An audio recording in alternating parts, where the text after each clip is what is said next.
Hello, हाय, welcome सगळ्यांना माझ्या निवास चॅनलमध्ये.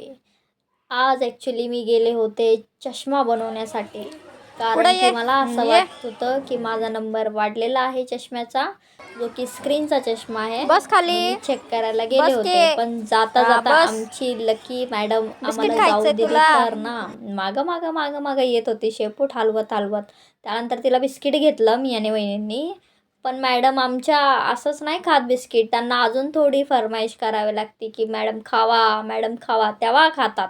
तरी पण आमच्या मॅडमनी काही ऐकलं नाही. आमच्या मागं मागं आल्या. त्यांना वाटलं की आम्ही कुठंतरी लांब चाललो आहे.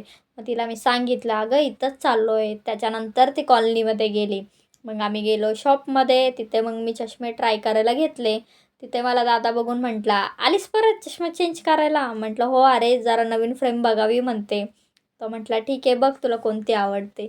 तर मग मी फ्रेम्स बघतच होते. पण तुम्ही बघू शकता माझं एवढं एवढंसं छोटंसं तोंड, त्याच्यावरती प्रत्येक फ्रेम ही चेहऱ्यापेक्षा मोठी वाटत होती. पण म्हटलं बघावंच नवीन एखादी फ्रेम आहे का. आणि मला ना मेन म्हणजे डोळे पण चेक करायचे होते. मला असं वाटत होतं की माझ्या स्क्रीनचा नंबर ना वाढला असेल, कारण की माझे डोळे दुखत होते. त्यानंतर मी डोळे चेक केले, पण नंबर तर काय वाढला नव्हता. दादा म्हटलं की अरे तेवढाच आहे जेवढा आधी होता. म्हटलं अच्छा. म्हटलं मग फ्रेम तरी बघते. मग त्यानंतर मग मी फ्रेम बघायला सुरुवात केली. एक मला खूप आवडली फ्रेम, पण ती नेमकी माझ्या चेहऱ्यापेक्षा मोठी दिसत होती. मग मी म्हटलं जाऊ दे, जी आपण आधी डिसाईड केली होती तीच फ्रेम कन्फर्म करूयात. मग त्यानंतर तीच फ्रेम मी डन केली. तरी पण माझं मन राहत नव्हतं. तरी मी दुसऱ्या अजून फ्रेम बघत होते. मग एक ब्लू कलरची फ्रेम मला प्रचंड आवडली होती. पण त्याच्यामध्ये ना माझा चेहरा खूपच लहान दिसत होता आणि ती फ्रेम डोळ्यापेक्षा मोठी दिसत होती. मग कसंबसं मी माझ्या मनाला आवरलं. म्हटलं की नको, परत एकदा जर आलो ना आपण त्यावेळेस मग घेऊयात म्हटलं दुसरी फ्रेम. आणि मग तीच आधीची फ्रेम जी होती ती फायनल केली. बिलिंग वगैरे केलं.